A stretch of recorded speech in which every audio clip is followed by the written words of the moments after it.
আজকে আমরা দেখব লিড কোড 1 এর টু সাম প্রবলেমটা। তো টু সাম প্রবলেমে আমার মূল যেটা চাচ্ছে সেটা হচ্ছে আমাদের একটা অ্যারে দেওয়া আছে নামস নামের, এবং আমাদের একটা টার্গেট দেওয়া আছে। এখন আমাদের এই অ্যারের কোন ভ্যালু দুইটা যোগ করলে আমাদের টার্গেট ভ্যালুটা পাওয়া যাবে, সেই ভ্যালু দুইটার ইন্ডেক্স আমাদের রিটার্ন করতে হবে। যেমন এখানে প্রথম অ্যারেতে দেওয়া আছে 2, 7, 11, 15 এবং টার্গেট 9।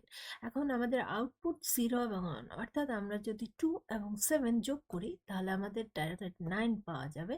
এবং এখানে একটা সুবিধার বিষয় হচ্ছে আমাদের আনসার পাওয়াই যাবে এবং শুধুমাত্র একটা আনসারই থাকবে, এটা এখানে নিশ্চিত করে দেওয়া হয়েছে। অর্থাৎ আমাদের এ বিষয়ে চিন্তা করা লাগবে না যে যদি একের অধিক উত্তর থাকে তখন আমরা কি করব, অথবা যদি উত্তর না থাকে তখন আমরা কি করব। আমাদের সেই বিষয়গুলো নিয়ে চিন্তা করতে হচ্ছে না। এখন প্রবলেমটা দুইভাবে সলভ করা যায়। প্রথমটা হচ্ছে যে ব্রুট ফোর্স মেথড নিয়ে আমি আলোচনা করতেছি। তো ব্রুট ফোর্স মেথডে আমার যে সম্পূর্ণ অ্যারেটা দেওয়া আছে, আমি সম্পূর্ণ অ্যারেটা এখানে একবার লিখে নিচ্ছি। 2, 7, 11, 15।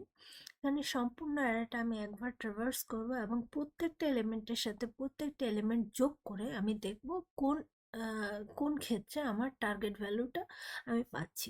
অর্থাৎ প্রথমে আমি 2 নেব, 2 এর সাথে 7, 2 এর সাথে 11, তারপরে 2 এর সাথে 15 আমি যোগ করব। তারপরের ক্ষেত্রে আবার আমি 2, 7, 11, 15 নেব এবং এক্ষেত্রে 7 থেকে শুরু করব। 7 এর সাথে আমি প্রথমে 11, তারপরে হচ্ছে আমি 15 যোগ করব। এক্ষেত্রে আমার যতক্ষণ পর্যন্ত না আমি উত্তরটা পাচ্ছি ততক্ষণ আমার প্রত্যেকটা এলিমেন্টের সাথে প্রত্যেকটা এলিমেন্ট যোগ করে চেক করতে হচ্ছে। অর্থাৎ এটা আমি n সাইজের একটা অ্যারে n টাইমস ট্রাভার্স করতেছি, অর্থাৎ আমার টাইম কমপ্লেক্সিটি হয়ে যাচ্ছে অফ এন স্কোয়ার, তো এক্ষেত্রে আমার টাইম কমপ্লেক্সিটিটা বেশি হচ্ছে এবং আমার সময় বেশি লাগতেছে, যেটা আমার জন্য এফিশিয়েন্ট না। তো আমরা এর একটা এফিশিয়েন্ট সলিউশন নিয়ে আলোচনা করব। তো আমরা হ্যাশ ম্যাপ ইউজ করে এটার এফিশিয়েন্ট সলিউশন তৈরি করব। হ্যাশ ম্যাপ যেভাবে ইউজ করবো সেটা হচ্ছে যে আমরা কি এবং ভ্যালু পেয়ার ইউজ করব। আমাদের কি হিসেবে থাকবে আমাদের টার্গেট নাম্বার এবং ভ্যালু হিসেবে থাকবে তাদের ইন্ডেক্স।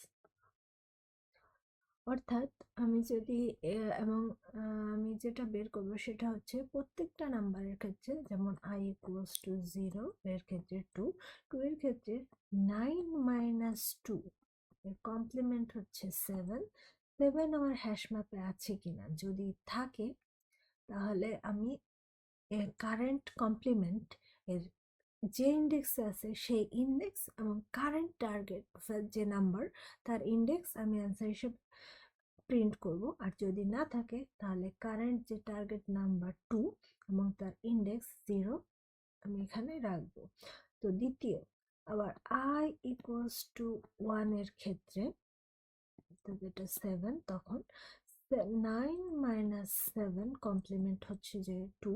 2 আমার এখানে আছে নাকি, হ্যাশ ম্যাপে আছে নাকি? হ্যাঁ, আমাদের হ্যাশ ম্যাপে অলরেডি 2 আছে এবং 2 এর ইন্ডেক্স অর্থাৎ ভ্যালু হচ্ছে 0।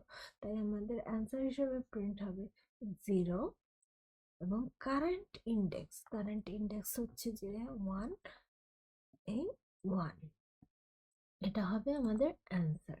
আমরা যদি ডিফারেন্ট একটা ভ্যালুর ক্ষেত্রে দেখি, বোঝার সুবিধার ক্ষেত্রে, 2 প্লাস 11, 13, আমাদের টার্গেট ভ্যালু যদি আমরা এখন 13 করে দিই,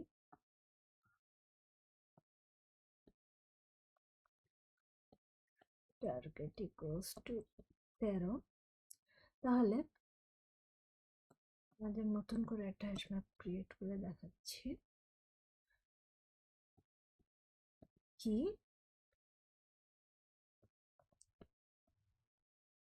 ভ্যালু। আর এখানে ভ্যালুগুলো আবার নতুন করে লিখে নিচ্ছি। 2, 7, 11, 15। তো প্রথমে 2 এর জন্য 2, 9 মাইনাস 2 সমান 7, okay, no sorry, not 9 minus 2, 13 minus 2 সমান সমান হবে আমার 11। 11 কি আমার হ্যাশ ম্যাপে আছে না নেই? তাহলে এখানে 2 0, অর্থাৎ 2 এর ইন্ডেক্স এখানে i ইকুয়ালস টু 0 ছিল, এর জন্য 0। তারপরে i সমান সমান 1 এর জন্য 7, 13 মাইনাস 7 ঘন। এটা আমার ইন্ডেক্স কোথাও আছে কিনা হ্যাশ ম্যাপে, না নেই।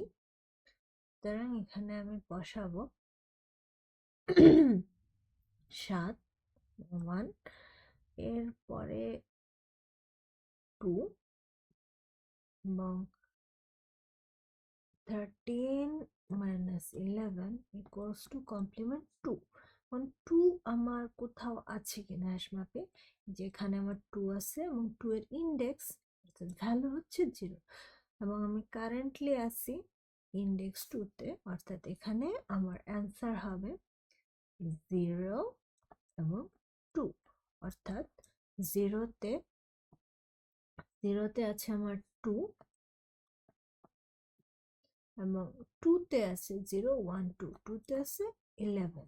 এই দুইটা যোগ করলে আমাদের ভ্যালু আসবে 13, যেটা আমাদের টার্গেট ভ্যালু ছিল। তাই এভাবে হ্যাশম্যাপ ইউজ করে আমরা সহজে প্রবলেমটা সলভ করতে পারি। জাভাতে কোডটা আমি দেখিয়ে দিচ্ছি। যে এখানে আমরা একটা হ্যাশম্যাপ নিয়েছি, হ্যাশম্যাপ ডিক্লেয়ার করেছি, এবং এখানে আমি পুরো হ্যাশম্যাপের লেংথে চেক করতেছি যে কারেন্ট নাম্বার হিসাবে আমি একটা নাম্বার নিচ্ছি। মানে যে এখানে যেমন আমি i ইকুয়ালস টু 0 থাকতে 2 নিয়েছিলাম, বা i ইকুয়ালস টু 1 থাকতে 7 নিয়েছিলাম, এটাই সেখানে এভাবে নিচ্ছি, এবং এইখানে আমি কমপ্লিমেন্ট বের করছি টার্গেট মাইনাস কারেন্ট নাম্বার দিয়ে। তারপর আমি চেক করছি যদি আমার হ্যাশ ম্যাপে, আচ্ছা নাম ম্যাপ নামে আমি আমার হ্যাশ ম্যাপটা নিয়েছি, যদি হ্যাশ ম্যাপে কারেন্টলি কমপ্লিমেন্টটা থাকে তাহলে আমি রিটার্ন করব ওই কমপ্লিমেন্টের ইন্ডেক্স এবং আমার কারেন্ট যে টার্গেট নাম্বারটা অর্থাৎ কারেন্ট নাম্বার সেটার ইন্ডেক্স। আর যদি না থাকে তাহলে আমার হ্যাশ ম্যাপে এগুলো বসিয়ে যেতে থাকবে, এবং কোনো একটা সময় গিয়ে আমার এই হ্যাশ ম্যাপে আমার কারেন্ট যে কমপ্লিমেন্টটা এবং সেটা পেয়ে যাব, তখন আমি ওই কমপ্লিমেন্টের ইন্ডেক্স এবং আমার কারেন্ট নাম্বারের ইন্ডেক্সটা আমি প্রিন্ট করব, যেটা আমার অ্যান্সার হিসেবে আসবে। আশা করি আমি সবাইকে বোঝাতে পেরেছি আমার মতো করে। ধন্যবাদ।